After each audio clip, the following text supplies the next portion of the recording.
സ്തോത്രം. ഇന്ന് പകൽക്കാലം നീ നിരപരാധിയാണെന്നറിയാം, നിന്റെ ഭാഗത്ത് പ്രശ്നമല്ലെന്നറിയാം. പക്ഷെ അങ്ങേരെ ഒരു വാക്ക് പറഞ്ഞാൽ വീട്ടിലെ പ്രശ്നം തീരാനുള്ളതുള്ളൂ. പക്ഷെ പുള്ളി അമ്മയെ പേടിച്ചിട്ടാണോ എന്താണെന്നറിയില്ല, പുള്ളി മിണ്ടിയല്ല. സ്തോത്രം. മുഖം ഇരിക്കുന്ന കാണുമ്പോൾ അറിയാം ഞാൻ പ്രവാചകനല്ലെങ്കിലും ആരോടായി പറയുന്നതാണ്. സ്തോത്രം. ചിലരൊരു വാക്ക് പറഞ്ഞാൽ പ്രശ്നം തീരും, ആ കേസ് അവിടെ തീരും, ഫയൽ അവിടെ അടയും. പക്ഷെ മിണ്ടിയല്ല. മിണ്ടാതെ നിന്റെ വിലപ്പെട്ട ജീവിതത്തിന്റെ ആണ്ടുകൾ വെറുതെ തള്ളി നീക്കി നിനക്ക് വഴി തുറക്കുകയല്ല, നിനക്ക് മുഖാന്തരം ഒരുക്കുകയല്ല. നിന്റെ പേപ്പറുകളെല്ലാം ഓക്കെ ആണെങ്കിലും അതിനകത്തൊരിക്കലും സീലടിക്കുകയല്ല. അങ്ങനെ ആണ്ടുകൾ നിന്റെ തള്ളി നീക്കി നിന്നെ വയസ്സനാക്കാൻ മാറ്റിയിട്ടിരിക്കുന്ന ആ വ്യാപാരത്തെ ഇന്ന് പകൽക്കാലം നിയോഗത്തിന് ശേഷം സ്വർഗത്തിലെ ദൈവം അടുത്ത ദൂത് പറയുന്നു, കീറിക്കളയാണത്. ഹല്ലേലൂയ. നീ 2 കൊല്ലം മുമ്പ് എത്തേണ്ടടുത്ത് എത്തേണ്ടതാണ്. ചിലര് ചില സ്ഥാനത്തിരുന്നാൽ ചിലർക്ക് വഴി തുറക്കുകയല്ല. ഇത് നമുക്കറിയില്ല, പക്ഷെ ഇന്ന് ദൈവത്തിനറിയാം. അതുകൊണ്ട് ഇന്ന് പകലക്കാലം നീ ഇവിടെ ആരാധിക്കുമ്പോൾ, നീ ഇവിടെ സ്തോത്രം ചെയ്യുമ്പോൾ, നിന്റെ കുഞ്ഞിന് വഴി തുറക്കാൻ, നിന്റെ വഴി തുറക്കാൻ മനഃപൂർവ്വമായി പിശാച് കയറി പ്രവർത്തിക്കുന്ന ചില മേഖലകളെ യോഗമധ്യത്തിൽ ദൈവാത്മാവ് കണ്ടിട്ടുണ്ട്. ആ കർത്താവ് ഇന്ന് പകൽക്കാലം മാറ്റേണ്ടവരെ മാറ്റിയിട്ട് സ്വർഗത്തിന്റെ വഴി തുറന്നിരിക്കും. ഈ പ്രാർത്ഥനയിൽ 21 ഞാൻ ഈ വഴി തുറക്കലിനെ കുറിച്ച് പറയാം, പക്ഷെ എന്റെ വായിൽ അത് തന്നെ വീണ്ടും വീണ്ടും വരുന്നു. വഴി തുറക്കാതെ മുമ്പോട്ട് പോകാതെ പിടിച്ചിട്ട സ്ഥാനത്ത് സ്വർഗത്തിലെ ദൈവം മാറ്റേണ്ടവനെ മാറ്റി. അതിന് പകരം ഫെസ്തോസിനെ വരുത്തി. ഫെസ്തോസ് വന്നതിന്റെ ആ പശ്ചാത്തലം പഠിച്ചാൽ അടുത്ത ഹോംവർക്ക് വേണമെങ്കിൽ എഴുതി വെച്ചോ. സ്തോത്രം. ഈ അധ്യായത്തിന്റെ 25-ാമത്തെ അധ്യായം നിങ്ങൾ വായിച്ചാൽ അവിടെ കാണാൻ കഴിയും. ഫെസ്തോസ് അധികാരത്തിൽ വന്നു. അധികാരത്തിൽ വന്നതിന്റെ 3-ാമത്തെയോ 4-ാമത്തെയോ ദിവസം സ്വാഭാവികമായിട്ടും യഹൂദ മതത്തെ പ്രീതിപ്പെടുത്തിക്കൊണ്ട് മാത്രമാണ് റോമൻ സർക്കാരിന് ഇവിടെ ഭരണം കൊണ്ടുപോകാൻ പറ്റുള്ളൂ. അതുകൊണ്ട് മതകോടതിയുടെ ജഡ്ജി മഹാപുരോഹിതനാണ്. പുതിയതായി അധികാരമേറ്റ ചെറുപ്പക്കാരനായിരിക്കുന്ന ഗവർണർ. ഫെസ്തോസ് യെരുശലേമിൽ ചെന്ന് മഹാപുരോഹിതനെ കാണാൻ വേണ്ടി ചെല്ലുക. ഒരു ചായ സൽക്കാരമോ ഒരു അത്താഴ വിരുന്നൊക്കെ ആയിരിക്കും. അതിന് പങ്കെടുത്ത് സ്തോത്രം പരിചയപ്പെട്ട് മഹാപുരോഹിതനെ കണ്ട് ഫെസ്തോസ് മടങ്ങിപ്പോരാൻ ഒരുങ്ങുമ്പോൾ മഹാപുരോഹിതൻ ഫെസ്തോസ് എന്ന ഗവർണറെ, പുതിയ ഗവർണറെ ഒരു കാര്യം ഏൽപ്പിച്ചത് ഇതാണ്: ഞങ്ങളുടെ മതത്തിന്റെ ഭാഗമായിരുന്ന, ഞങ്ങളുടെ ന്യായപ്രമാണം മുഴുവൻ മനസ്സിലാക്കിയ ശൗലെന്ന ഒരുത്തൻ ഈ അടുത്ത കാലത്ത് മതം മാറി മറ്റൊരു മാർഗത്തിന്റെ വക്താവായി നാട് നീളെ നടന്ന് ഞങ്ങളുടെ ദേവാലയങ്ങളിലും പള്ളികളിലും കയറി ഞങ്ങൾക്ക് വിരോധമായി പറയുകയും മോശയുടെ ന്യായപ്രമാണത്തെ നിർവീര്യമാക്കാനുള്ള കാര്യങ്ങൾ ദൈവാലയം തീണ്ടിക്കുകയും ചെയ്യുന്നു. അവനെ മുമ്പിരുന്ന ഗവർണർ സ്തോത്രം വിസ്താരം നടത്തിയെങ്കിലും വിധി പറയാതെ അവിടെ ജയിലിൽ കിടക്കുന്നുണ്ട്. അവന്റെ കേസ് എത്രയും പെട്ടെന്ന് എടുക്കണം. അവൻ വധശിക്ഷയ്ക്ക് വിധിക്കപ്പെടാൻ യോഗ്യനാണ്, ഇട്ടോണ്ടിരിക്കരുത്, വേഗം ഈ കാര്യത്തിന് തീർപ്പ് കൽപ്പിക്കണമെന്ന് ഒരു ആവശ്യം ഉന്നയിച്ചാണ് പരിചയപ്പെടലിന് ശേഷം മഹാപുരോഹിതൻ പുതിയ ഗവർണറെ അയച്ചത്. തിരിച്ചു വന്ന അധികാരത്തിലിരുന്നിട്ട് ആദ്യം എടുത്ത കേസ് പൗലോസിന്റെയാണ്. ഫയൽ കൊണ്ടുവരാൻ പറഞ്ഞു. ഫയൽ നോക്കിയപ്പോൾ മതപരമായിരിക്കുന്ന വിഷയമായിരിക്കൽ ഫെസ്തോസിന് ഈ കാര്യത്തെക്കുറിച്ച് പുതിയൊരാളായിരിക്കൽ ഐഡിയയില്ല. ഒരു ഉപദേശം തേടി അന്നത്തെ നാട്ടുരാജാവായിരിക്കുന്ന അഗ്രിപ്പാവിന്റെ അടുക്ക ചെന്നു. അഗ്രിപ്പാവിന്റെ അടുക്ക ചെന്ന് ഈ കേസ് ഫയൽ പഠിക്കുന്ന സമയത്ത് അഗ്രിപ്പ പറഞ്ഞു, പൗലോസൻ എന്ന് പറഞ്ഞ പുള്ളിയല്ലേ, അദ്ദേഹത്തെ ഞാൻ കേട്ടിട്ടുണ്ട്, ഭയങ്കര ഗംഭീര പ്രസംഗികനാന്ന്, ഇവിടെ പ്രസംഗം കേൾക്കണമെന്ന് എനിക്ക് ആഗ്രഹമുണ്ട്. അപ്പോൾ ഫെസ്തോസ് പറഞ്ഞു, അയ്യോ അങ്ങനെയാണെങ്കിൽ നെയ്യപ്പം നിന്ന 2 കാര്യം എന്ന് പറഞ്ഞ പോലെ സ്തോത്രം, പ്രസംഗം കേൾക്കാം, ഈ കാര്യം നടക്കും, വിളിക്കാന്ന് പറഞ്ഞു. പ്രതിയെ വിളിച്ചു. കാര്യങ്ങൾ വിസ്തരിച്ചു. വിസ്താര മധ്യത്തിൽ ചുരുക്കി പറയാം സ്തോത്ര കാര്യങ്ങൾ. സംസാര മധ്യത്തിൽ ഇദ്ദേഹം കൈസറെ അഭയം ചൊല്ലിയ ഒരു റോമാ പൗരനായിരിക്കയാൽ സ്തോത്രം, ഇദ്ദേഹത്തെ മാത്രമല്ല കുറെ കാലമായിട്ട് തീർപ്പ് കൽപ്പിക്കാതെ കിടന്ന പല പ്രതികളുടെ കേസ് കൈസറുടെ അടുക്കൽ വിട്ട് തീർപ്പ് കൽപ്പിക്കണമെന്ന് അഗ്രിപ്പ ഉപദേശിച്ചു. ഫെസ്തോസ് ഫയൽ ഒപ്പുവെച്ചു. ആ വാക്കാണ് 27:1 വായിക്കുന്നത്. ഞങ്ങൾ ഇറ്റലിക്ക് പോകാൻ കൽപ്പനയായപ്പോൾ. അതിനർത്ഥം എന്താ? 2 കൊല്ലമായിട്ട് കൽപ്പന വരാതിരുന്ന വിഷയം ഇന്ന് കൽപ്പന വന്നു. യേശു ക്രിസ്തുവിന്റെ നാമത്തിൽ ഇന്ന് പകൽക്കാലം ഞാൻ ആത്മാവിലെ ദൂത് പറയാം. കുറച്ചു കാലമായിട്ട് ഓർഡർ വരാത്ത, ഓർഡിനൻസ് വരാത്ത, വിധി വരാത്ത, മറുപടി വരാത്ത, പ്രാർത്ഥിച്ചിട്ടും നടക്കാത്ത ചില പ്രാർത്ഥനാ വിഷയങ്ങൾ ഇന്ന് പകൽക്കാലം സ്വർഗത്തിലെ ദൈവം പറയുന്നു, അതിന്റെ കൽപ്പന വരുന്ന ദിവസമാണ് പ്രാർത്ഥനയുടെ 18-ാം നാൾ. ഹല്ലേലൂയ. എത്ര പേർക്ക് മനസ്സുകൊണ്ട് താല്പര്യമുണ്ട്? ചില വിഷയങ്ങൾക്ക് മറുപടിയില്ല, ചില കാര്യങ്ങൾ അവധി വെക്കുക. ഞാൻ പോകൂന്നറിയാം, എന്റെ യേശു എന്നോട് പറഞ്ഞിട്ടുണ്ട്. എന്ന് പോകുന്നൊരു പിടിയില്ല. ചിലര് പുറകിൽ ചരട് വലിക്കുന്നുണ്ട്. അത് കൊല്ലം 2-3 തുടങ്ങിയിട്ട്, എന്നാൽ ഈ കൊല്ലത്ത് ഉപവാസത്തിൽ സ്വർഗം 2 കൽപ്പിച്ചു തീരുമാനിച്ചു. അവധി വെച്ച വിഷയത്തിന് ഒരു പരിഹാരം ഉണ്ടാകണം. ആമേൻ. വിശ്വസിച്ചുകൊണ്ട് ആത്മാവിൽ ദൂതൊന്ന് പറഞ്ഞു സ്തോത്രം ചെയ്തേ. ഇത് നടപ്പാകേണ്ട കാര്യമാണ് എന്നോട് പറയാൻ പറയുന്നത്. കേട്ടിട്ട് പോകാനല്ല, ഒരു നോട്ട് കുറിക്കാനല്ല, നിന്റെ ഭിത്തിയിൽ എഴുതി വെക്കാനല്ല. ഇന്ന് ഉച്ചയ്ക്ക് യോഗം പിരിയുന്നതിനേക്കാൾ മുമ്പ് കൽപ്പന വരണം.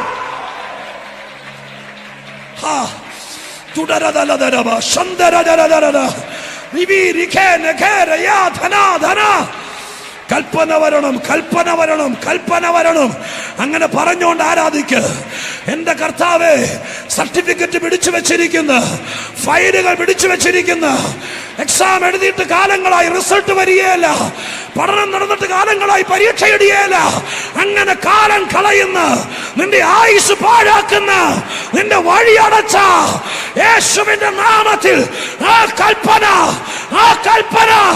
ഇന്ന് പകൽക്കാലം ഇവിടെ ഇരിക്കുന്ന ജനത്തിനും അവരുടെ കുടുംബാംഗങ്ങൾക്കും സ്വർഗത്തിലെ ദൈവം വരുത്തി തരികയാണ്. കർത്താവ് ദൈവദാസന്മാരോട് ഇടപെടുന്നു. അവധി വെച്ച് യാത്രകളെയൊക്കെ പലവട്ടം മാറ്റിവെച്ച് അങ്ങനെ പിടിച്ചു വെച്ചിരിക്കുന്ന കേസ് ജനുവരി മാസത്തിലാ അല്ല, ഇന്ന് കർത്താവ് വഴി തുറക്കും. യേശുവിന്റെ നാമത്തിൽ ഇന്ന് കർത്താവ് വഴി തുറക്കും. ഇന്ന് ദൈവം സീൽ ചെയ്യിപ്പിക്കും. ഇന്ന് കർത്താവ് മുദ്ര വെപ്പിക്കും. ഹല്ലേലൂയ.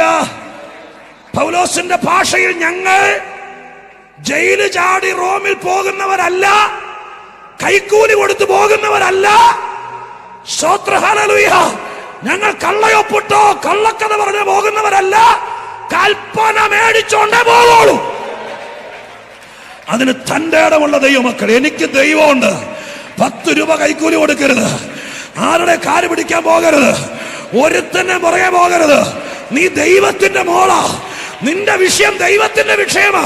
അതുകൊണ്ട് ഒന്നിനും പോകരുത്. സ്വർഗമാണ് കൽപ്പന എഴുതിക്കുന്നത്. ഹല്ലേലൂയ. യേശുവിന്റെ നാമത്തിൽ ദൈവമക്കളെ, ആത്മാവിൽ ഞാൻ കുറച്ചുകൂടെ നിങ്ങളെ ധൈര്യപ്പെടുത്തി പറയാം.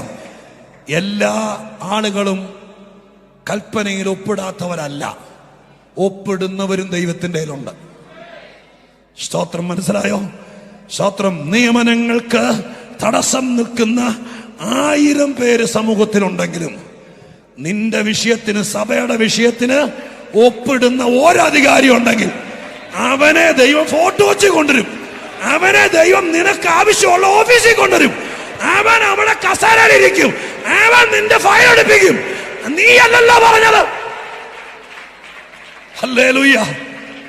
നിങ്ങളാ എനിക്ക് വചനത്തിന്റെ സ്തോത്രം, എന്താ പറയുക, പ്രകാശനം ആത്മാവിൽ എങ്ങും പറയാത്തതുപോലെ ദൈവാത്മാവിൽ ഞാൻ നിങ്ങളെ ഓർപ്പിക്കുക. സത്യം പറയുന്നു. പൗലോസാണോ പറഞ്ഞത്, സാറേ ഞാൻ 2 കൊല്ലമായിട്ട് നിരപരാധിയാണ്, എൻ്റെ എല്ലാ പേപ്പർ സാറ് നോക്ക്, ഞാൻ 4 പേരെ കൊണ്ട് പറയിപ്പിക്കാം. എൻ്റെ ഗതികേടിന് അടി പിടിച്ചിട്ട് എൻ്റെ കാര്യം ഒന്ന് തീർക്കാൻ പൗലോസാണോ പറഞ്ഞത്? അല്ലല്ലോ, മഹാപുരോഹിതനെ കൊണ്ടല്ലേ പറയിപ്പിച്ചത്. സ്തോത്ര ഹല്ലേലൂയ. അവരാണ് കേസ് കൊടുത്തത്. അവരെ കൊണ്ട് പറയിപ്പിച്ചു ഇത് പെട്ടെന്ന് തീർക്കണം. സ്തോത്ര ഹല്ലേലൂയ. നിന്നെ പൂട്ടാനാ ചെയ്തത്, ഇപ്പൊ അവന് പൂട്ടായിരിക്കുക. അതുകൊണ്ട് അവൻ ആവശ്യപ്പെടുകയാ ഈ കേസൊന്ന് തീർത്തതാ. യേശുവിന്റെ നാമത്തിൽ ഇതിനിടയിൽ ഉണ്ടാള്, ഇതിനിടയിൽ ഉണ്ടാള്. നിനക്കിട്ട് ഞാൻ അങ്ങനെ ഒരു വാക്ക് ഉപയോഗിക്കുകയാണ്. നിന്നെ ഒതുക്കാൻ, നിന്റെ സന്തതിയെ പൂട്ടാനാണ് സംഭവം പേപ്പർ വർക്ക് ചെയ്തത്. പക്ഷെ 2 കൊല്ലം കൊണ്ട് സംഭവം തിരിഞ്ഞിട്ട് ഇപ്പൊ മഹാപുരോഹിതൻ അധികാരിയോട് പറയുക, സാറേ മറ്റേ കേസ് ഒന്ന് തീർത്തുക. സ്തോത്ര ഹല്ലേലൂയ. നീ മിണ്ടണ്ട, നീ വക്കീലിനെ കാണാൻ പോകണ്ട, നീ കാശും കൊണ്ട് പോകണ്ട, നീ ആരുടെ അടുക്ക പോകണ്ട, കർത്താവ് ഫയൽ പൊക്കിച്ചോളൂ. സ്തോത്ര ഹല്ലേലൂയ. നിന്റെ പേര് പറയേണ്ടവനെ കൊണ്ട് പറയിപ്പിച്ചോളും ദൈവം. കർത്താവ് അത് എടുപ്പിച്ചു. സ്തോത്രം ഹല്ലേലൂയ. ഒരു വഴിയിൽ നേരെ കൽപ്പന മേടിച്ചോണ്ടാണ് വണ്ടി കയറിയത്. നല്ല വഴി കൂടെ, തുറന്ന വഴി കൂടെ, അഭിമാനത്തോടെ, 5 രൂപ കളയാതെ, മഹത്വത്തോടെ, മാന്യതയോടെ, ദൈവപ്രവൃത്തിയോടെ കർത്താവ് നിന്നെ കൽപ്പന മേടിച്ചു തന്ന് വഴി തുറന്ന് സ്വർഗം പ്രവർത്തിക്കുമെന്ന് ഇതിനേക്കാൾ അപ്പുറം പറയാൻ എനിക്കറിയില്ല. പക്ഷെ ദൈവാത്മാവിൽ പറയുന്നു, സ്വർഗം അത് ചെയ്യും. ഹല്ലേലൂയ. അങ്ങനെ കൽപ്പന മേടിച്ച്, അല്ലെങ്കിൽ കൽപ്പന വന്നിട്ട് കപ്പലിൽ കയറി. സ്തോത്രം. ഇറ്റലിക്ക് പോകാൻ. പക്ഷെ കേറിയ നിമിഷം മുതൽ കൽപ്പന കിട്ടിയിട്ടും ദൈവം മുഖാന്തരം ഒരുക്കിയിട്ടും നിങ്ങൾക്ക് 27-ാം അധ്യായം സുപരിചിതമാണ്. കേറിയ നിമിഷം മുതൽ പ്രതികൂലത്തിന്റെ കാറ്റും വലിയ പ്രതിസന്ധികളും ആഞ്ഞടിക്കാൻ തുടങ്ങി. സ്തോത്രം. കൊടുങ്കാറ്റ്, പിന്നെ സ്തോത്ര ഹല്ലേലൂയ, ഒരുപാട് തരത്തിലെ ചുഴലിക്കാറ്റ്, ഒത്തിരി പ്രശ്നങ്ങൾ, ഇതെല്ലാം ആഞ്ഞടിച്ചിട്ട് മുന്നോട്ട് വിടാതെയായി. അങ്ങനെ പ്രതിസന്ധി കൂനം കുത്തി നിൽക്കുന്ന സമയത്ത് പൗലോസ് ഒരു രാത്രി ദർശനം കാണുകയാണ്. ആ ദർശനം ഇതാണ്. സ്തോത്രം. ഈ കപ്പൽ തകരുന്നു. കപ്പൽ മാത്രമല്ല, ഈ കപ്പലിൽ യാത്ര ചെയ്യുന്ന പലരുടെയും പ്രാണന് ഹാനി വരുന്നു. ഏതാ വാക്യം? 9-ാമത്തെ വാക്യം. ഇങ്ങനെ വളരെ നാൾ ചെന്ന ശേഷം നോമ്പും കഴിഞ്ഞിരിക്കെ കപ്പലോട്ടം വൈഷമ്യമാകൊണ്ട് പൗലോസ്, പുരുഷന്മാരെ, ഈ യാത്രയിൽ ചരക്കിനും കപ്പലിനും മാത്രമല്ല നമ്മുടെ പ്രാണങ്ങൾക്കും ഏറിയ കഷ്ടനഷ്ടങ്ങൾ വരുമെന്ന് എനിക്ക് തോന്നുന്നു എന്നല്ല. അങ്ങനെയാണോ? തോന്നുന്നത് പറയുന്നവരുണ്ട്, കാണുന്നത് പറയുന്നവരുണ്ട് കേട്ടോ. 2 കൂട്ടരെ നിങ്ങൾ ശ്രദ്ധിച്ചോളണം. തോന്നുന്നത് പറയുന്നവരെ ഒഴിവാക്കിയാണ് നല്ലത്. സ്തോത്രം. ശുശ്രൂഷയുള്ളവരുടെ ശ്രദ്ധയ്ക്ക്, ഒരല്പം കൂടി കർത്താവിൻ്റെ കാൽക്കൽ ചേർന്നിരുന്നാൽ തോന്നുന്നത് പറയേണ്ടി വരികയല്ല, ദൈവം കാണിച്ചു തരാൻ തുടങ്ങും. തോന്നുന്നത് പറഞ്ഞാൽ ഒരുപാട് നാൾ ഓടിയല്ല ഈ വണ്ടി. സ്തോത്രം. കുറച്ച് നാൾ കഴിയുമ്പോൾ കരയെ കയറേണ്ട വരും. എന്നാൽ കാണുന്നത് പറയുന്നവർക്ക് മരണം വരെ സാധ്യതയുണ്ട് ഈ മാർഗത്തിൽ. അപ്പൊ കുറേ കൂടി കർത്താവിനോട് അടുത്തിരിക്കണം, കുറേ കൂടി പ്രാർത്ഥിച്ചിരിക്കണം, കുറേ കൂടി ദൈവത്തെ മാത്രം ആശ്രയമാക്കണം, കുറേ കൂടി ഏകാഗ്രതയോടെ ഇരിക്കണം. അപ്പോൾ നിന്റെ കുഞ്ഞിന്റെ വിഷയം നിന്നെ ദൈവം കാണിക്കും.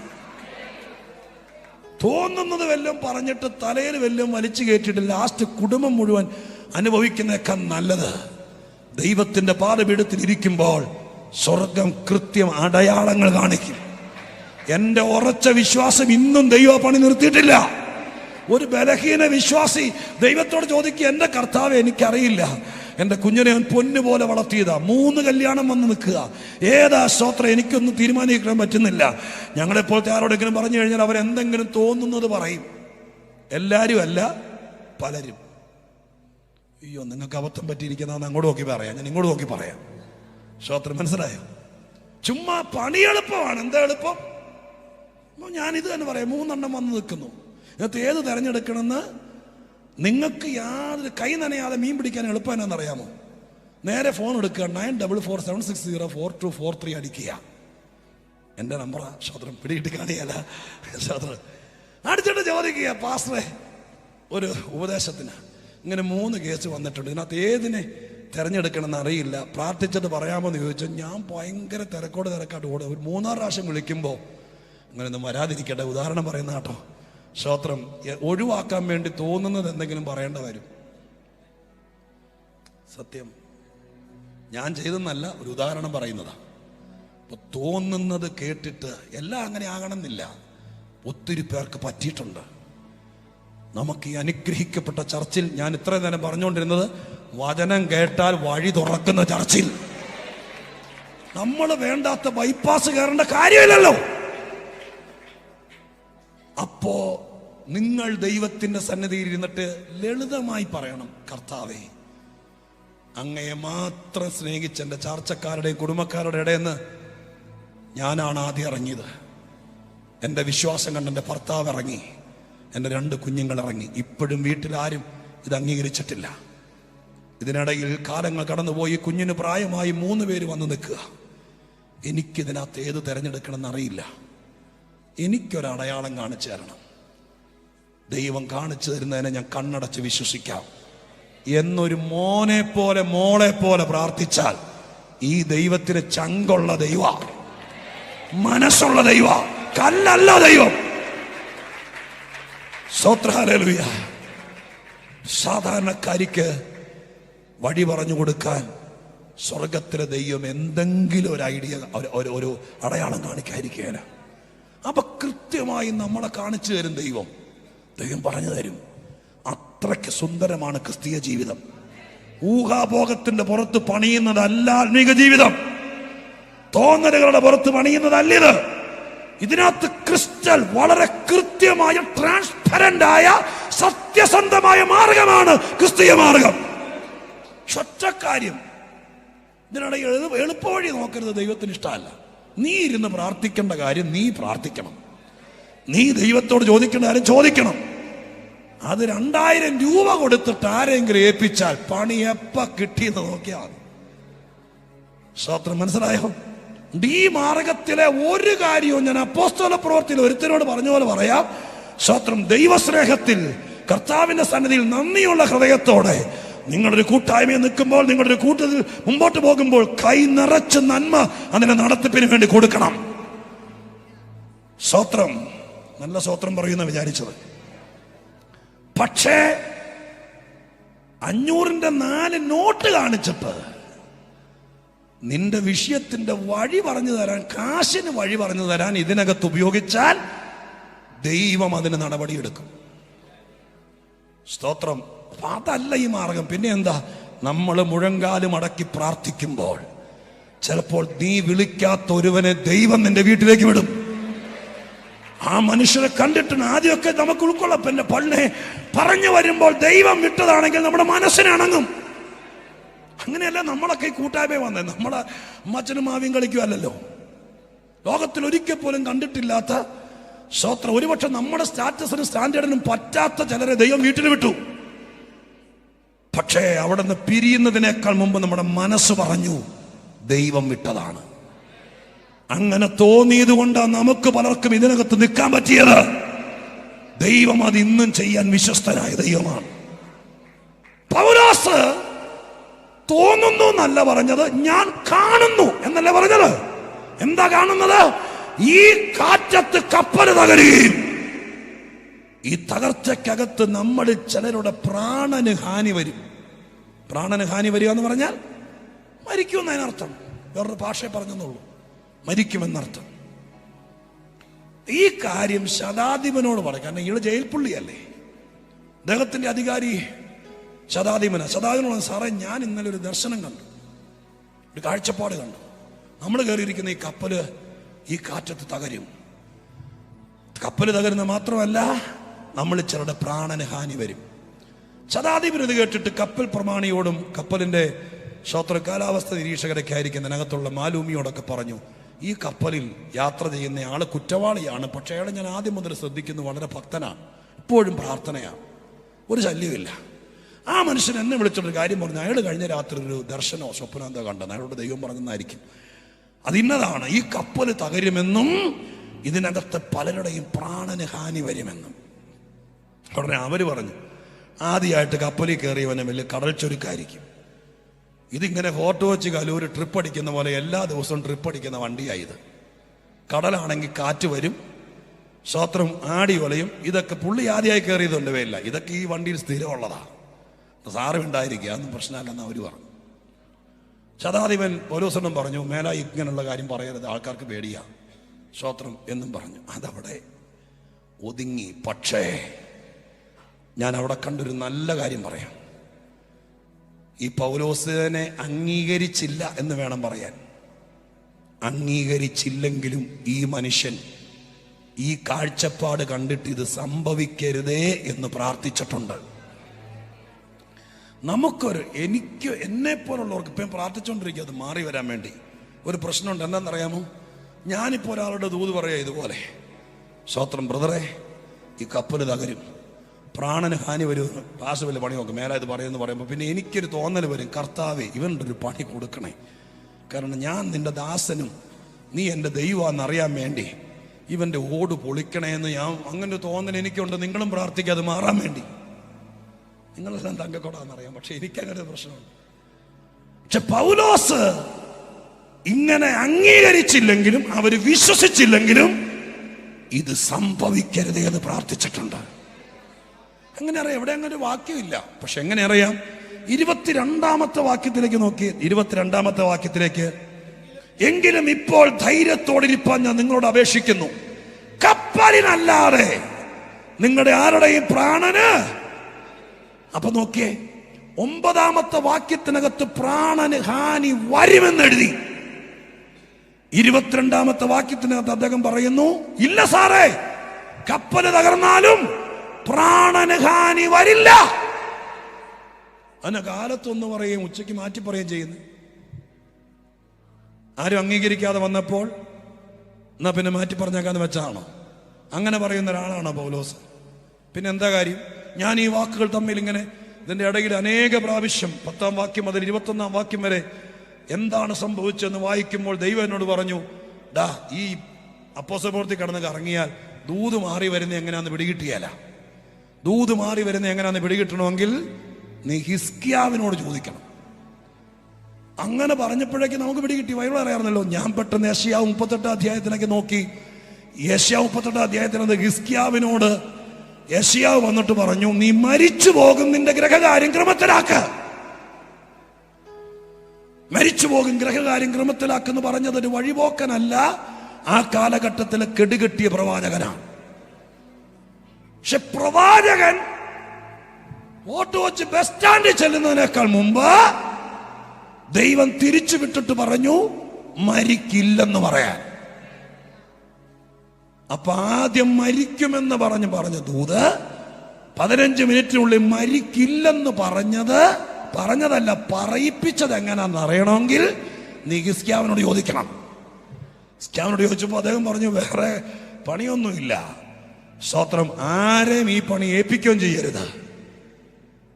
ചുമരിലേക്ക് തിരിഞ്ഞു കിടന്നിട്ട് ദൈവത്തോട് പറഞ്ഞു, ദൈവമേ ഇപ്പോഴത് സംഭവിക്കരുത്, ഞാൻ നിനക്ക് വേണ്ടി നിന്നതും നിന്നെ പ്രസാദിപ്പിച്ചതും ഓർക്കണമേ എന്ന് പ്രാർത്ഥിച്ചപ്പോൾ ദൂത് മാറി വന്നു. അങ്ങനെയാണെങ്കിൽ ഇന്ന് പകൽക്കാലം പറയാം, ദൈവം തമ്പുരാൻ പറഞ്ഞ ദൂത് മാറാമെങ്കിൽ മെഡിക്കൽ കോളേജുകാർ പറഞ്ഞ ദൂത് പ്രാർത്ഥിച്ച മാറിയാലേ? യേശുവിന്റെ നാമത്തിൽ ഇന്ന് പകൽക്കാലം നിന്റെ രേഖകളിൽ ബാൻ ചെയ്ത, അയോഗ്യത കൽപ്പിച്ച് എഴുതിയ, ചുമന്ന മഷി കൊണ്ട് ഒപ്പിട്ട, സ്വത്രം റിജക്റ്റഡ് എന്ന് സീല് വെച്ച ആ സീല് പ്രാർത്ഥിച്ച മാറില്ലേ? സ്വർഗത്തിന്റെ ദൈവത്തിന്റെ ഓർഡിനൻസിനേക്കാൾ വലിയൊരു കൽപ്പനയാണോ ലോകത്തിലെ മനുഷ്യന്റെ? യെശയ്യാവിന്റെ കയ്യിൽ രജിസ്റ്റേർഡ് കത്തായി കൊണ്ടു കൊടുത്തത് മരിക്കുമെന്ന കത്താണ്. ഒറ്റ പ്രാർത്ഥന കൊണ്ട് അടുത്ത കത്ത് വന്നു. മറ്റേ കത്ത് ക്യാൻസൽ ചെയ്തിട്ട് പുതിയ കത്ത് മരിക്കില്ല. സ്തോത്രം, ഹല്ലേലൂയ.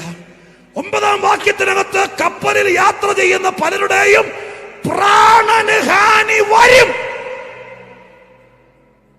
22-ാം വാക്യത്തിനകത്ത് ദൂത് മാറി വന്നു, പ്രാണന് ഹാനി വരില്ല. ചുമ്മാ കാലത്തും വൈകുന്നേരവും മാറ്റിയും മറച്ചും പറയാൻ ദൈവത്തെ അത്ര കൊച്ചാക്കാൻ പറ്റിയല്ല. ഇത് മാറി വന്നിട്ടുണ്ടെങ്കിൽ പൗലോസ് പ്രാർത്ഥിച്ചിട്ടുണ്ട്. പ്രാർത്ഥിക്കാൻ ആളുണ്ടെങ്കിൽ എഴുതിയ രേഖ മാറും. പ്രാർത്ഥിക്കാൻ ആളുണ്ടെങ്കിൽ പറഞ്ഞ ദൂത് മാറും.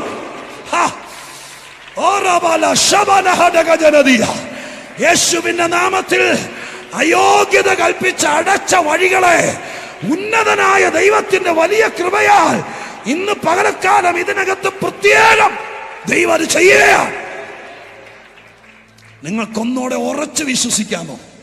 ഈ പ്രാവശ്യത്തെ ഉപവാസത്തിൽ ഞാൻ ഇതിങ്ങനെ പറഞ്ഞുകൊണ്ട് നിൽക്കുന്നതുകൊണ്ടല്ല, ദൈവം ഇത് കാലേ കൂട്ടി കണ്ടു. അതുകൊണ്ട് ഇന്ന് വരെ ഡെലിവറി ചർച്ചിൽ വന്നിട്ടില്ലാത്ത ആളുകളെ ദൈവം ഇതിനകത്ത് വരുത്തിക്കൊണ്ടിരിക്കുക. നിങ്ങളെവിടെ കൊണ്ടുവന്നത് ഒരുപാട് സ്ഥലത്ത് പോയിട്ട് മാറാത്ത ചില ദൂതുകൾ, മാറാത്ത ചില രേഖകൾ. ഇവിടത്തെ പ്രാർത്ഥന തീരുന്നതിനേക്കാൾ മുമ്പ് എന്റെ ദൈവം തിരുത്തിയേ വിടത്തുള്ളൂ. ഇത് പ്രാർത്ഥിക്കുന്ന സ്ഥലം മാത്രമല്ല, എഴുതിയ രേഖകളെ തിരുത്തുന്ന സ്ഥലമാണ്. പ്രാർത്ഥിച്ച് പ്രാർത്ഥിച്ച് പ്രാർത്ഥിച്ച് പ്രാർത്ഥിച്ച് നടക്കത്തില്ലെന്ന് പറഞ്ഞ് എഴുതിയ കാര്യങ്ങളെ നടത്തിപ്പിൽ വരുത്തിയ സ്ഥലമാണ് ഫോർട്ട് കൊച്ചിയിലെ സഭ. അങ്ങനെയാണെങ്കിൽ ഞാൻ സഭയോട് ചേർന്ന് നിന്ന്, ഈ ലോക്കൽ സഭയെ മാത്രമല്ല ഉദ്ദേശിക്കുന്നത്, കർത്താവിന്റെ സഭയുടെ പരിപാടി അതാണ്. സ്തോത്രം. അപ്പോസ്തല പ്രവൃത്തിയിലൊക്കെ നോക്കിയ 4-ാം അധ്യായത്തിനകത്ത് ആദ്യമായിട്ട് അപ്പോസ്തലന്മാരെ പിടിച്ച് കാരാഗ്രഹത്തിനകത്ത് ഇട്ടിട്ട് പിറ്റേ ദിവസം പകല് ജഡ്ജ്മെന്റ് പാനൽ മുഴുവൻ മഹാപുരോഹിത കുടുംബത്തിലെ മുഴുവൻ ആളുകൾ ഒരുമിച്ചിരുന്നു. 4-ാം അധ്യായത്തിനകത്ത് അവർ വിസ്തരിച്ച് വിചാരണ നടത്തിയിട്ട് വിധി പറഞ്ഞു. വിധി ഇതാണ്: ഈ നാമത്തിൽ ഈ നാട്ടിൽ മേലിൽ മിണ്ടരുത്. ഈ മനുഷ്യനെ സൗഖ്യമാക്കാൻ ഉപയോഗിച്ച ശക്തി ഈ നാട്ടിൽ മേലിൽ ഉപയോഗിക്കരുത്. 2 കാര്യങ്ങളാണ് ജഡ്ജി, മഹാപുരോഹിതനായിരിക്കുന്ന സന്നിധി സംഘത്തിന് ജഡ്ജി ഇവരുടെ കുറ്റപത്രത്തിനകത്ത് വിധിയായിട്ട് വിധിപ്പകർപ്പിനകത്ത് എഴുതിയിരിക്കുന്നത്. 2 കാര്യങ്ങൾ. നിങ്ങൾക്ക് ഈ നാട്ടിൽ നിൽക്കണമെങ്കിൽ, നിങ്ങൾക്ക് ഈ നാട്ടിൽ ജീവിക്കണമെങ്കിൽ 2 കാര്യം ചെയ്യരുത്. 1, യേശുവിന്റെ നാമം ഉപയോഗിക്കരുത്. 2, പരിശുദ്ധാത്മാവിന്റെ ശക്തി ഉപയോഗിക്കരുത്. ഇത് 2 ഉപയോഗിച്ചില്ലെങ്കിൽ പിന്നെ ഒരു സഭയൻ ഇതിനാ. ഇത് 2 ഉപയോഗിച്ചില്ലെങ്കിൽ പിന്നെ നമ്മളെ സ്തോത്രം പിന്നെ എന്തിനാ? ഇത് 2 ഉപയോഗിക്കരുത്. ഇത് 2 ഉപയോഗിക്കാതെ എവിടെയെങ്കിലും പോയി പാട്ട് പാടുവോ യോഗം നടത്തുകയോ ചെയ്തു, ഇത് 2 പാടില്ലെന്നും പറഞ്ഞാണ് 1-ാമത്തെ കോടതി വിധി. ഇവരിത് കേട്ടിട്ട് കരഞ്ഞോണ്ട് പോയി 4-ാം അധ്യായത്തിൽ കൂട്ടാളികളുടെ അടുക്ക ചെന്ന് പറഞ്ഞു. അവർ കാത്തിരിക്കുക എന്താണ് വിധി എന്നറിയാൻ. പറഞ്ഞു, സഹോദരന്മാരെ പ്രസംഗിച്ചോളാൻ പറഞ്ഞു. പക്ഷെ 2 കാര്യങ്ങൾ ചെയ്യരുത്. 1, യേശുവിന്റെ നാമം മിണ്ടരുത്. 2, പരിശുദ്ധാത്മാവിന്റെ ശക്തി ഇവിടെ വ്യാപരിപ്പിക്കരുത്. ഇത് കേട്ട മാത്രയിൽ വിവരമുള്ളവരെല്ലാം കൂടി ഒരു വാക്യം എടുത്തു വെച്ചിട്ട് പറഞ്ഞു, കർത്താവേ, എന്റെ അഭിഷിക്തന് വിരോധമായി കൂട്ടം കൂടുകയും ഞങ്ങളെ കൊണ്ട് പ്രസംഗിപ്പിക്കാതിരിക്കുകയും ചെയ്യുന്നത് എന്ന് പറഞ്ഞ് പ്രാർത്ഥിക്കാൻ തുടങ്ങിയപ്പോഴേക്കും ദൈവത്തിന്റെ ആത്മാവ് ഇറങ്ങി വന്നു. ഇരുന്ന സ്ഥലം കുലുങ്ങി. അവിടെ വെച്ച് ദൈവം ആ വിധി തിരുത്തി. യേശുവിന്റെ നാമത്തിൽ 5 സ്തോത്രം 4-ാമത്തെ അധ്യായത്തിൽ വെച്ച് യേശുവിന്റെ നാമത്തിലെ പ്രസംഗം നിർത്തിയെന്നല്ല, പിന്നെ യേശുവിന്റെ നാമത്തിൽ പടപടാന്ന് വിടുതൽ ആരംഭിച്ചു. അങ്ങനെയാണെങ്കിൽ ഇന്ന് പകലക്കാലം പ്രാർത്ഥിച്ചാൽ എഴുതിയ രേഖകൾ മാറും, എഴുതിയ വിധികൾ മാറും. യേശുവിന്റെ നാമത്തിൽ ഒരിക്കൽ കൂടി തളരാതെ ക്ഷീണിക്കാതെ ഇതിനകത്ത് ജയത്തോടെ എഴുന്നേക്കാൻ തയ്യാറാകണം. ഹല്ലേലൂയ. വിധി മാറ്റി, വിധി മാറ്റി, പ്രാർത്ഥിച്ച് വിധി മാറ്റി. അങ്ങനെ സ്തോത്രം കപ്പല് തകരത്തില്ല, കപ്പൽ തകരും, ആളുകളുടെ പ്രാണന് ഹാനി വരത്തില്ല എന്ന് ദൂതൻ വന്ന് പറഞ്ഞു. ആ ഉറപ്പ് അദ്ദേഹം ധൈര്യമായി പറഞ്ഞു, സാറേ പ്രാണന് ഹാനി വരികയല്ല. സ്തോത്രം. അതുകൊണ്ട് ഞാനൊരു ദൂത് കടത്തി പറയാം. ഈ പൗലോസ് ഇവൻ ചാവട്ടെ നമുക്കെന്നാന്ന് ഓർത്തോണ്ട് ഇരിക്കാതെ ഇവർക്ക് വേണ്ടി പ്രാർത്ഥിച്ചത് കൊണ്ട് ദൈവം ഒരു ഉറപ്പ് കൊടുത്തു. ഈ കപ്പലിലെ 272 പേരെ നിനക്ക് തന്നിരിക്കുന്നു. അതിന്റെ കാരണം എന്താ? പ്രാർത്ഥിച്ചത് നീയാണ്, പ്രാർത്ഥിച്ച നിനക്കിരിക്കട്ടെ ഇവരെല്ലാരും. സ്തോത്രം. ഞാൻ ദൂത് പറയാം, ഏതെങ്കിലും ഒരു കുടുംബത്തിൽ അനർത്ഥം വന്നു എന്ന് കാണുമ്പോൾ അവൻ അങ്ങനെ തന്നെ വേണമെന്ന് പറഞ്ഞാൽ നിന്റെ മുറ്റത്തുനിന്ന് അവര് പോയി എവിടാ? സ്തോത്രം. ആലുവയിൽ പോയി സ്നാനപ്പെടും. നീ അവർക്ക് വേണ്ടി പ്രാർത്ഥിച്ചാൽ ആ കുടുംബം നിനക്കിരിക്കും. സ്തോത്രം. മനസ്സിലായോ? പ്രാർത്ഥിച്ചത് ആരാണോ അവനോട് ദൈവം പറഞ്ഞു 272 വാരെ നിനക്ക് തന്നിരിക്കുന്നു. അപ്പൊ കൂട്ടമായി ചിലർ വിടുവിക്കപ്പെടാൻ നീ ചിലരെ പേര് പറഞ്ഞ് പ്രാർത്ഥിച്ചു. കർത്താവേ, ഇവര് തകരുന്ന കപ്പലിലാണ്, ഇവരുടെ പ്രാണന് ഹാനി വരും, ഇവർക്ക് ക്യാൻസർ ആണ്, ഇവർക്ക് ഡയാലിസിന്റെ പ്രശ്നമാണ്, ഇവർ ചാവട്ടെ എന്നല്ല, ദൈവമേ പ്രാണന് ഹാനി വരല്ലേ എന്ന് പറഞ്ഞ് പ്രാർത്ഥിച്ചപ്പോൾ ദൈവം പറഞ്ഞു സൗഖ്യം തരാനല്ല, ഇവരെ തരാം. അടുത്ത കൊല്ലം കർത്താവ് വരാൻ താമസിച്ചാൽ ഇതുപോലത്തെ ഉപവാസ പ്രാർത്ഥനയ്ക്ക് മുമ്പ് ഒരു 50 കുടുംബങ്ങളുടെ പേരെഴുതി വെച്ച് പ്രാർത്ഥിക്കണം. പറ്റുമെന്നുണ്ടെങ്കിൽ കരമുയർത്തി ദൈവത്തോട് പറ. അയ്യടാ, ഒരു 6-7 പേര് കൈപൊക്കി. ആ കൈ പൊക്കുന്നവർ വേറെ 50 കുടുംബത്തിൽ പോകാൻ പറഞ്ഞില്ലല്ലോ. കൈ പൊക്കരുത്, താത്തിയിടരുത്, പൊക്കി പോകാൻ പറഞ്ഞില്ല. നിങ്ങളൊരു 50 കുടുംബത്തിന് ഇന്ന് പോകുന്ന വഴിക്ക് ഒരു ബുക്ക് മേടിച്ചോണ്ട് പോകും. ഒറ്റ ദിവസം കൊണ്ട് വേണ്ട. നിങ്ങൾ മക്കളും ഭർത്താവും ഭാര്യയൊക്കെ ആലോചിച്ചിട്ട് 50 കുടുംബത്തിന് പേരെഴുതി വെക്കേ. അവർക്ക് വേണ്ടി ഇവര് തകരല്ലേ, ഡിവോഴ്സ് അതിന്റെ വക്കീലിനെ കാണുന്നവർ ഡിവോഴ്സ് ആകല്ലേ, ക്യാൻസറിൽ അവർ മരിക്കല്ലേ, ഇവിടെ കൊച്ചൻ സ്വത്രം വഴിതെറ്റി പോകല്ലേ എന്ന് 50 കുടുംബത്തിന്റെ പേരെഴുതി വെക്ക്. അടുത്ത കൊല്ലം ഈ സമയമാകുമ്പോൾ നീ പ്രാർത്ഥിച്ച കുടുംബത്തെ നിനക്ക് തരും ദൈവം. ഹല്ലേലൂയ. ഇത്രയും വലിയ നന്മ ദൈവം ചെയ്തപ്പോൾ വേറൊന്നും ചോദിക്കുന്നില്ല. അങ്ങനെയെങ്കിലും ഒന്ന് പ്രാർത്ഥിച്ചുകൂടെ? അങ്ങനെയാണെങ്കിൽ 50 കുടുംബത്തിന്റെ പേരെഴുതി വെക്കാം എന്ന് ദൈവസന്നിധിയിൽ തീരുമാനിക്കുന്നവർ മാത്രം ഒന്ന് കൈവെക്ക. 50 കുടുംബത്തിന് പേരെഴുതി വെക്കാം. പറ്റൂന്നേ, ഇവിടെ മാറാൻ പോവാ. ആ കൈ പൊക്കി പിടിക്കുമ്പോൾ ഞാനൊന്ന് പ്രാർത്ഥിക്കാം. കർത്താവേ, ആത്മാവാണ് ഈ പറയുന്നതെന്ന് വിശ്വസിക്കും. ഒരിടത്തും ഇങ്ങനെ ഞാൻ പറഞ്ഞിട്ടില്ല. ദൈവസാക്ഷിയാണല്ലോ. ഈ സഭയ്ക്ക് സാധ്യതയുണ്ട്. ഇത് പ്രാർത്ഥിക്കുന്ന സഭയാണ്, പ്രാർത്ഥിച്ച് ദൂത് മാറ്റുന്ന സഭയാണ്, വചനം പറഞ്ഞ് വഴി ഉണ്ടാക്കുന്ന സഭയാണ്. അത് മുഴുവൻ ഇവിടെ പറഞ്ഞുകൊണ്ടിരിക്കുകയാണല്ലോ. കർത്താവ്, ഈ കൈ പൊക്കിയിരിക്കുന്നവരെ ദൈവം ഒന്ന് ഫോട്ടോ എടുത്തേക്കണേ. ഇവരെ കാണുന്നുണ്ടല്ലോ ദൈവം. 50 കുടുംബങ്ങളുടെ പേരെഴുതി വെക്കാന്ന് പറയുന്നു. ഞാൻ ഈ ദൂത് വെച്ച് പ്രാർത്ഥിക്കുന്നു. അവരെഴുതി വെച്ച് പ്രാർത്ഥിക്കുന്ന കുടുംബത്തിലെ മുഴുവൻ ആളുകളെയും ഇവർക്ക് കൊടുത്തേക്കണേ, ഈ സഭയ്ക്ക് കൊടുത്തേക്കണേ. യേശുവിന്റെ നാമത്തിൽ ഇരിക്കാൻ സ്ഥലമില്ലാതെ വിശാലത വരുന്നത് ഞാൻ ആത്മാവിൽ പറഞ്ഞു പ്രാർത്ഥിക്കുന്നു. ഇവര് നിമിത്തം അത് സംഭവിക്കും. യേശുവിന്റെ നാമത്തിൽ തന്നെ ഉറക്കയാമി പറഞ്ഞ് കുറച്ചോടെ ശക്തിയോടെ. കർത്താവ് ഫോട്ടോ എടുത്തിട്ടുണ്ട്. ഞാൻ എന്ത് പ്രാർത്ഥിക്കുന്നു അതെന്റെ കർത്താവ് ചെയ്യുന്ന എന്റെ വിശ്വാസം. ഫോട്ടോ എടുത്തിട്ടുണ്ട്. അങ്ങനെയാ പ്രാർത്ഥിച്ചത്. സ്തോത്രം. അതുകൊണ്ട് ഇനി ഒഴിഞ്ഞു മാറരുത്. ഇന്ന് തന്നെ ചെയ്യണം. 50. ഇനി ബാക്കി പ്ലാനിംഗ് ഒക്കെ പാസ്റ്റർ ദൈവസ്ഥനിൽ ആലോചിച്ച് പറഞ്ഞോളൂ. 50 കുടുംബങ്ങളുടെ പേരെഴുതി വെക്കുക. അവരെ നിങ്ങൾക്ക് തരും. ലാസ്റ്റ് വാക്ക്, ഉച്ചത്തെ സെഷൻ തീരാൻ പോവാ. ലാസ്റ്റ് വാക്ക് വായിച്ച വാക്യം ഇങ്ങനെയാ. കപ്പല് മുമ്പോട്ട് പോയി. പൗലോസ് അവരെ ധൈര്യപ്പെടുത്തി. പ്രാണന് ഹാനി വരില്ലെന്നൊക്കെ പറഞ്ഞു. പെട്ടെന്ന് അവരോട് പറഞ്ഞു, നിങ്ങളിങ്ങനെ ആഹാരം കഴിക്കാതെ 14 ദിവസമായി, നിങ്ങളുടെ പ്രാണനെ നിലനിർത്തണം എന്ന് പറഞ്ഞ് സംഭവമൊക്കെ എടുത്തു കൊടുത്ത് കഴിച്ചുകൊണ്ടിരിക്കുമ്പോൾ പെട്ടെന്നൊരു കൂറ്റൻ തിരമാല വന്നു കപ്പലിൽ ആഞ്ഞടിച്ചു. കപ്പൽ ഒറ്റ തിരമാല കൊണ്ട് പൊളിഞ്ഞ് പലകയായിപ്പോയി. പിന്നീട് വായിച്ചതിനകത്ത് കാണാം, പൊളിഞ്ഞു പോയി. എല്ലാവരും ഉപ്പുവെള്ളത്തിൽ വീണു. സ്തോത്രം. കപ്പൽ തകർന്നു.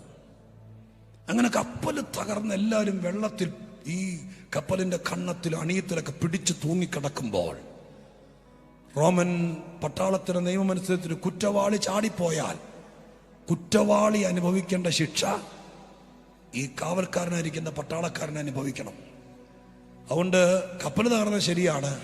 ജയിൽ പുള്ളി ചാടിപ്പോയാൽ ഇവൻ പട്ടാളക്കാരൻ രക്ഷപ്പെട്ടാൽ അവൻ ആ ശിക്ഷ അനുഭവിക്കണമെന്ന് പേടിച്ച് പട്ടാളക്കാരൻ വാളൂരി കുറ്റവാളിയെ വെട്ടാനൊരുങ്ങുകയാണ് വെള്ളത്തിലിട്ട്.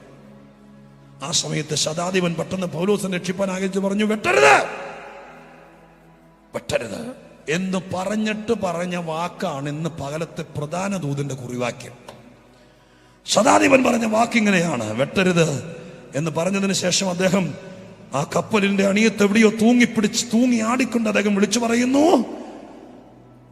നീന്തുവാൻ കഴിയുന്നവർ ആദ്യം ചാടി കരയ്ക്ക് പറ്റുവാനും ശേഷമുള്ളവർ പലകമേലും കപ്പലിന്റെ കണ്ണങ്ങളുടെ മേലുമായി എത്തുവാനും കൽപ്പിച്ചു. ഇങ്ങനെ എല്ലാവരും കരയിലെത്തി രക്ഷപ്പെടുവാൻ സംഗതി വന്നു. ചുരുക്കി പറയാം, ഇങ്ങനൊരു പ്രശ്നം വന്നപ്പോൾ, കപ്പല് തകർന്നപ്പോൾ, വെള്ളത്തിൽ വീണപ്പോൾ, ഈ കപ്പലിനകത്തെ ആളുകൾ വിവിധ കാറ്റഗറിക്കാരാണ്. വലിയ ബിസിനസ് ക്ലാസ് ടിക്കറ്റിൽ യാത്ര ചെയ്യുന്നവരുണ്ട്, റോമിൽ പോയി സുഖവാസത്തിന് വേണ്ടി പോകുന്നവരുണ്ട്, കുറ്റവാളികളായി പോകുന്നവരുണ്ട്, ബിസിനസ്സുകാരുണ്ട്, സാധാരണ യാത്രക്കാരുണ്ട്, പല കാറ്റഗറിയിലാണ്. പട്ടാളക്കാരുണ്ട്. അങ്ങനെ ഒത്തിരി പേരായി കപ്പലിൽ, 276 പേര്. പക്ഷെ കപ്പൽ തകർന്നപ്പോൾ ശതാധിപന്റെ വാക്കിൽ നിന്ന് ഞാൻ മനസ്സിലാക്കുന്നു, ഇപ്പോ കപ്പലിൽ 2 കൂട്ടരേ ഉള്ളൂ. ശ്രദ്ധിച്ചു വായിച്ചാൽ കാണാൻ കഴിയുന്നു. അയാൾ പറയുന്നത് ഇങ്ങനെയാണ്, ഒന്നാമത്തെ കൂട്ടര് അയാൾ പറയുന്നു നീന്തുവാൻ കഴിവുള്ളവർ. ആദ്യത്തെ കൂട്ടര് കഴിവുള്ളവര്. കുറച്ചുകൂടെ മുന്നോട്ട് വായിക്കുകയാണ്, ചാടി കര പറ്റുവാനും ശേഷമുള്ളവർ പലകമേലും കപ്പലിന്റെ ശേഷമുള്ളവർ. രണ്ടാമത്തെ കൂട്ടര്. അപ്പൊ 2 കൂട്ടരെ ഇപ്പൊ കപ്പലിലുള്ളൂ. ബാങ്കിൽ പണമുണ്ടെങ്കിലും കൈ കാശുണ്ടെങ്കിലും കപ്പൽ തകർന്നപ്പോൾ 2 കൂട്ടരേ ഉള്ളൂ. 1 കഴിവുള്ളവർ, 2 ശേഷിക്കുന്നവർ അഥവാ കഴിവില്ലാത്തവർ. അപ്പൊ ഈ കപ്പലിൽ കഴിവുള്ളവരും കഴിവില്ലാത്തവരും ഉണ്ട്. കഴിവുള്ളവർ എന്ന് പറഞ്ഞാൽ എന്തിനാ 3-4 കൂട്ടം കാര്യങ്ങളാണ് ഇവിടെ എഴുതിയിരിക്കുന്നത്. കഴിവ് എന്തിനാ നോക്കിയേ. 1, നീന്തുവാൻ കഴിയുന്നവർ ആദ്യം ചാടി കരയ്ക്ക് പറ്റുവാനും. അപ്പോ സ്തോത്രം 3 കാര്യങ്ങൾ. 1, ചാടാൻ കഴിവ് വേണം. എങ്ങോട്ട് ചാടാൻ? വെള്ളത്തിലേക്കല്ല, കരയിലേക്ക് ചാടാൻ. സ്തോത്രം കരയിലേക്ക് ചാടിയ പിന്നെ നീന്താൻ പറ്റുമോ?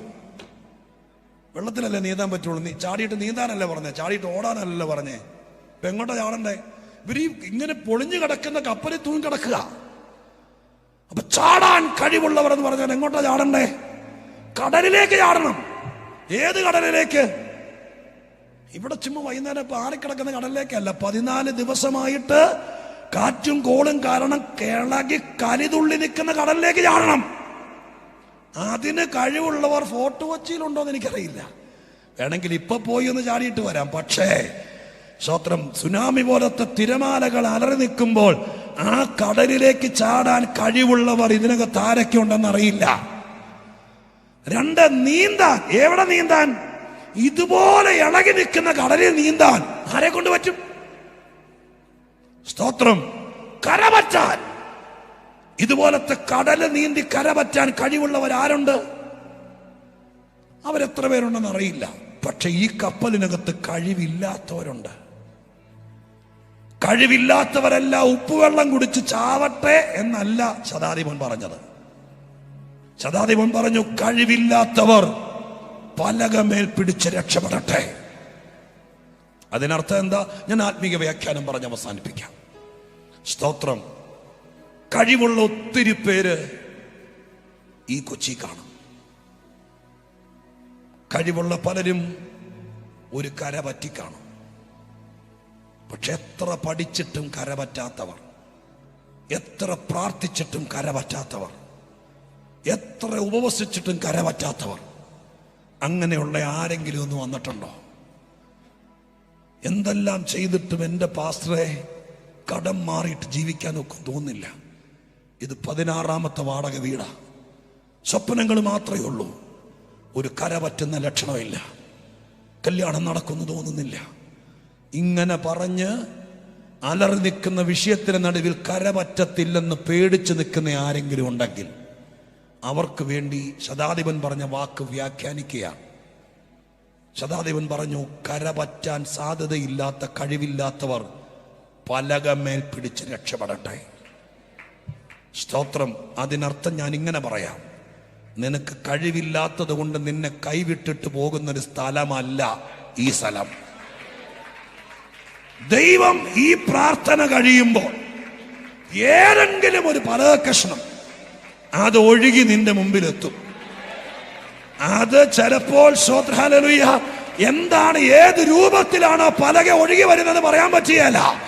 ചിലപ്പോൾ ഒരു ഉപദേശിയുടെ രൂപത്തിലായിരിക്കാം, ചിലപ്പോൾ ഒരു സുവിശേഷ ലഘുലേഖയായിരിക്കാം, ചിലപ്പോൾ ഒരു ബുക്ക്ലെറ്റ് ആയിരിക്കാം, ചിലപ്പോൾ യൂട്യൂബിൽ കാണുന്ന ഒരു ദൈവദാസന്റെ പ്രസംഗമായിരിക്കാം, ചിലപ്പോൾ നിന്റെ വീട്ടിൽ വന്ന് പ്രാർത്ഥിക്കാൻ ദൈവം പറഞ്ഞു വിട്ട ഒരു ദൈവദാസിയായിരിക്കാം, ആരാന്നറിയില്ല. ചിലപ്പോൾ ഒരു ഫോൺ കോൾ ആയിരിക്കാം, ചിലപ്പോൾ ഒരു പഴയ ക്ലാസ്മേറ്റ് ആയിരിക്കാം.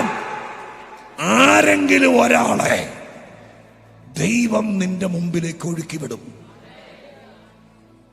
അതിൽ പിടിച്ച് രക്ഷപ്പെട്ടോളണം. സ്തോത്രം ഹല്ലേലൂയ. ചിലപ്പോൾ നിനക്ക് വേണ്ടി അരമണിക്കൂർ സുവിശേഷം പറയാൻ വേണ്ടി വരുന്ന ഒരു സുവിശേഷകനായിരിക്കാം. അത് നിന്നെ രക്ഷപ്പെടുത്താൻ ദൈവം ഒഴുക്കി വിടുന്ന പലകയാണ്. 91-ാം സങ്കീർത്തനത്തിനകത്ത് നമ്മൾ വായിക്കുന്നുണ്ട്. സ്തോത്രം ഹല്ലേലൂയ. കർത്താവിന്റെ വചനത്തിൽ അവൻ നമ്മുടെ പരിചയം പലകയുമാണ്. ചിലപ്പോൾ ദൈവം പലകയുടെ രൂപത്തിൽ വരും. അതിൽ എങ്ങനാന്ന് പറയാൻ പറ്റിയല്ല. കർത്താവിന്റെ ആഗ്രഹം ഈ കപ്പലിൽ കയറിയ ഒരാളും ചാവരുത്, എല്ലാരും രക്ഷപ്പെടണം. അതിന് എല്ലാവർക്കും ചിലപ്പോൾ ശാസ്ത്ര ഒരുപോലെ കഴിവായിരിക്കില്ല, എല്ലാവർക്കും ചിലപ്പോൾ ഒരുപോലെ ശക്തി ആയിരിക്കില്ല, എല്ലാവർക്കും ചിലപ്പോൾ ഒരുപോലെ ആയിരിക്കില്ല. പക്ഷെ നിന്നെ ദൈവം കണ്ടിട്ടുണ്ട്. 21 കഴിയുമ്പോൾ നിന്റെ മുമ്പിലേക്ക് ഒരു പലക ഒഴുകി വരും. ചിലപ്പോൾ ഒരു പേപ്പർ ആയിരിക്കും, ചിലപ്പോൾ ഒരു ഇൻവിറ്റേഷൻ ആയിരിക്കും, ചിലപ്പോൾ ഒരു യോഗത്തിൽ പങ്കെടുക്കാനുള്ള കോളിംഗ് ആയിരിക്കും. എന്താന്ന് എനിക്കറിയില്ല, ഒരു പലക വരും. വിശ്വസിച്ചോ, വിശ്വസിച്ചോ. കർത്താവിന്റെ ആത്മാവ് നീ കൊണ്ടുവന്നിരിക്കുന്ന വിഷയം, നിന്റെ ഭാരമുള്ള വിഷയം, നിന്റെ വേദനയുള്ള വിഷയം, നീ കരയുന്ന വിഷയം, നീ ഒരുപാട് ശ്രമിച്ചിട്ട് കരപറ്റാതെ പോയ കാര്യം, ആ കാര്യം നടപ്പിലാക്കണമെന്ന് എന്റെ ദൈവത്തിന് വാശിയുണ്ട്. അതുകൊണ്ട് കർത്താവ് ചെയ്യാൻ പോകുകയാണ്. ഞാൻ ഈ പകലത്തെ സന്ദേശം അവസാനിപ്പിക്കുന്നു. ഒരു പലക അതെങ്ങനെ വരുമെന്ന് എനിക്കറിയില്ല, ആര് വരുമെന്ന് ആര് കൊണ്ടുവരുമെന്ന് എനിക്കറിയില്ല. പക്ഷെ നീ രക്ഷപ്പെടും. ആ വാക്ക് ഞാൻ ഉറപ്പ് പറയാം. ഇന്ന് നിന്റെ ലക്ഷക്കണക്കിന് രൂപയുടെ കടമായിരിക്കാം. 70 ലക്ഷം രൂപ 80 ലക്ഷം രൂപയുടെ കടം കിടക്കുമ്പോൾ ഒരു പ്രാർത്ഥനയ്ക്ക് പോയാൽ രക്ഷപ്പെടുമെന്ന് ഏത് മണ്ടനാ പറഞ്ഞതെന്ന് തിരിച്ചു ചെല്ലുമ്പോൾ നിന്നോട് ബുദ്ധിയുള്ളവർ ചോദിച്ചേക്കാം. നീ പറയണം, ഇതൊരു പലകയാണ്. ഈ 21 ദിവസത്തെ ഉപവാസ പ്രാർത്ഥനയുടെ നോട്ടീസ്, ഒരു ഫ്ലയർ എന്റെ മൊബൈലിൽ വന്നത് എനിക്ക് കിട്ടിയ പലകയാണ്.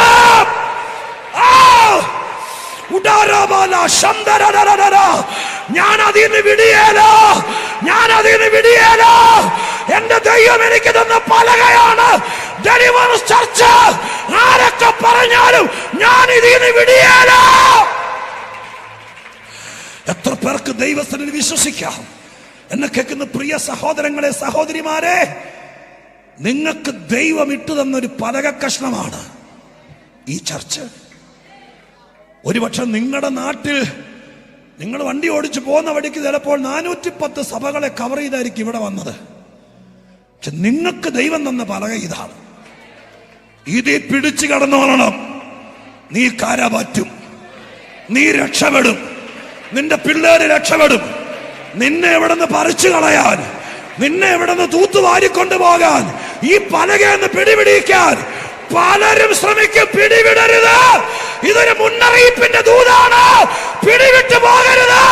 ഇതിന് പിടിവിട്ടാൽ പിന്നെ നീ വെള്ളത്തിലാണ്. ഇതിന്ന് പിടിവിട്ട പിന്നെ നീയും പിള്ളേരും വെള്ളത്തിലാണ്. അതുകൊണ്ട് സ്വർഗം പറയുന്നു, നിന്റെ മുമ്പിൽ ഒഴുക്കി വിട്ട പലക, അതിനകത്തുനിന്ന് പിടിവിടരുത്.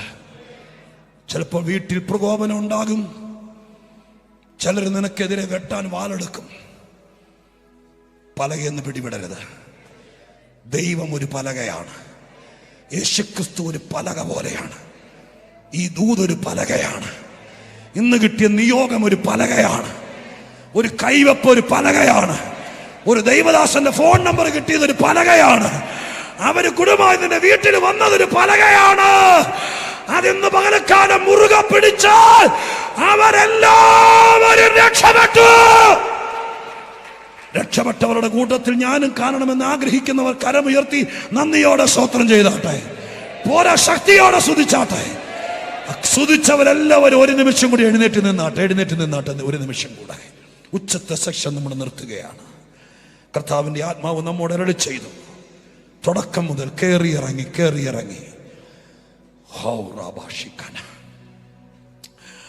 ഒരു വഴി വളഞ്ഞ് തിരിഞ്ഞ് കയറി വരുന്നത് പോലെ, ഹൈ റേഞ്ച് കയറുന്നത് പോലെ കർത്താവിന്റെ ആത്മാവ് ഒരു 11:45 കഴിഞ്ഞപ്പോൾ മുതൽ വലിയ കയറ്റം കയറി ഒരു നിരപ്പിൽ ദൈവം തന്നെ കൊണ്ട് നിർത്തിയിരിക്കുക.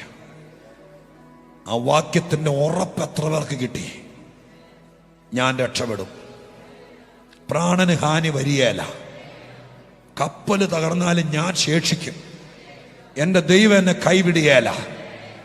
ഒരു പലക ഒഴുകി വരും, ഒരു സാധ്യത എന്നെ മുമ്പിൽ വരും. ആ സാധ്യത എനിക്ക് അനുഗ്രഹമാകും, അത് ഭയങ്കര വിടുതലാകും. സ്വർഗം അത് ചെയ്യുമെന്ന് വിശ്വസിക്കുന്ന ദൈവമക്കൾ എഴുന്നേറ്റ് നിൽക്കുന്ന കൂടെ പോകാം, ധൃതി പിടിക്കാതെ. കർത്താവേ, ഇന്നത്തെ ദിവസം വന്നില്ലായിരുന്നെങ്കിൽ ചിലപ്പോൾ ഒരു നിയോഗം കിട്ടാതെ പോയേനെ. നിങ്ങളെ ദൈവം വെറും കൈയോടെ അയക്കത്തില്ല. ദൈവപ്രവൃത്തി വെളിപ്പെടും. ഓൺലൈനിൽ കണ്ടുകൊണ്ടിരിക്കുന്ന, പ്രാർത്ഥിച്ചുകൊണ്ടിരിക്കുന്ന എല്ലാവരെയും കർത്താവ് അടുത്ത 3 ദിവസങ്ങൾ ഭയങ്കര മൂവ്മെന്റിലേക്ക് നയിക്കും. ദൈവപ്രവൃത്തി വെളിപ്പെടും. ഞാനൊരു വാക്ക് പ്രാർത്ഥിച്ച് കർത്തൃദാസന്മാരുടെ കയ്യിലേക്ക് ഈ അന്തരീക്ഷം കൈമാറി കൊടുക്കാം. എല്ലാവരും പ്രാർത്ഥിച്ചാട്ടെ. നിങ്ങൾക്ക് ഈ കേട്ട ദൂതിനകത്ത് എന്തെങ്കിലും ഇടപെട്ടെന്ന് ബോധ്യമുണ്ടെങ്കിൽ നിങ്ങളുടെ വലങ്കരം നെഞ്ചത്തേക്ക് വെച്ചാട്ടെ. ആത്മാവിൽ പറഞ്ഞാട്ടെ, തുടക്കം മുതൽ എൻ്റെ കർത്താവ് എന്നോട് തന്നെയാണ് സംസാരിച്ച്. അങ്ങനെ ബോധ്യമുണ്ടെങ്കിൽ മാത്രം, ഞാനങ്ങനെ സ്ഥാപിക്കുകയൊന്നുമല്ല. ബോധ്യമുണ്ടെങ്കിൽ ആ കൈ നെഞ്ചത്തേക്ക് വെക്കണം. എനിക്ക് 3 കുഞ്ഞുങ്ങളെ തന്നിട്ടുണ്ട്, 2 പേര് രക്ഷപ്പെട്ടു, ഒരാളുടെ കാര്യം കഷ്ടമാണ് എന്ന് പറയേണ്ട വരില്ലമ്മേ. നിന്റെ വീട്ടിലെ 3 പേരും രക്ഷപ്പെടും. അതിൻ്റെ പലക ദൈവം ഒഴുക്കി തരും, ബാക്കി ദൈവം ചെയ്യും. നെഞ്ചത്ത് കൈ, ഞാൻ ഒരു കൈ വെക്കാനേ പറഞ്ഞു. പാവങ്ങൾ 2 കൈ നെഞ്ചത്ത് വെച്ച് കരയുന്നവരുണ്ട്. നിങ്ങളെങ്ങനെ ദൈവം മറക്കും? നിങ്ങളെങ്ങനെ ദൈവം കൈവിടും? വെട്ടാൻ വേണ്ടി വാളെടുത്താലും ദൈവം വാളെ കയറി പിടിച്ചിട്ട് പറയും, ഇവള് ചാവണ്ടവളല്ല, ഇവള് രക്ഷപ്പെടേണ്ടവളാ, കരപറ്റേണ്ടവളാണ്. കരപറ്റിക്കാൻ ദൈവം ഇതിന് നടുവിലുണ്ട്. ഇനി നീ പറ, ആരും സഹായത്തിനില്ലെങ്കിലും എൻ്റെ ദൈവം എന്നെ കരപറ്റിക്കും. ആ ഉറപ്പോടെ ഞാൻ പോകുന്നത്. വഴി തുറക്കുമെന്ന് എനിക്ക് മനസ്സിലായി. അത് ചെയ്യുമെന്ന് വിശ്വസിക്കുന്നവർ നെഞ്ചത്ത് കൈവച്ച് ഒരു നിമിഷം അങ്ങ് പ്രാർത്ഥിച്ചോ. ഞാൻ പ്രാർത്ഥിക്കുന്നു, നോക്കി നിൽക്കണ്ട. ദൈവത്തോട് പറ, കർത്താവ് ചെയ്യും. പരിശുദ്ധ ദൈവമേ, സ്വർഗീയ പിതാവേ, നെഞ്ചത്ത് കൈ ചേർത്ത് വെച്ച് കണ്ണ് നിറഞ്ഞൊഴുകി ആത്മാവിൻ്റെ സന്തോഷത്തോടെ ദൈവസന്നിധി നിൽക്കുന്ന ദൈവമക്കളെ, എൻ്റെ കഴിവിൻ്റെ പരമാവധി ഞാൻ വചനം കൊണ്ട്, ദൈവം എനിക്ക് തന്ന വെളിപ്പാട് കൊണ്ട് എൻ്റെ ആരോഗ്യവും ബലവും ശബ്ദവും മുഴുവനെടുത്ത് ശുശ്രൂഷിച്ചിട്ടുണ്ട്. എന്നെ ദൈവത്തിന് നന്നായിട്ട് അറിയാലോ. എൻ്റെ സാന്നിധ്യത്തിൻ്റെ മറവിൽ ഞാൻ ഒന്നും പിടിച്ചു വെക്കില്ലപ്പാ. ഇവരെ സ്നേഹിച്ച്, ഈ സഭയെ സ്നേഹിച്ച് ദൈവസന്നിധി ഇതെല്ലാം ഞാനൊരു കൃഷിക്കാരൻ വിത്ത് വിതച്ചതുപോലെ ഉഴുതു മറച്ച് വിതച്ചിട്ടുണ്ട്. ഇത് ഫലിക്കും നിശ്ചയം. ഈ പ്രാർത്ഥന കഴിയുമ്പോൾ വിശ്വസിച്ചവർക്ക് ആ പലകை പിടികിട്ടും. കർത്താവേ, ഇവിടെ സാക്ഷ്യത്തിന്റെ പരമ്പര ഉണ്ടാകും. ദൈവം അത് ചെയ്യുമെന്ന് വിശ്വസിക്കുന്നു.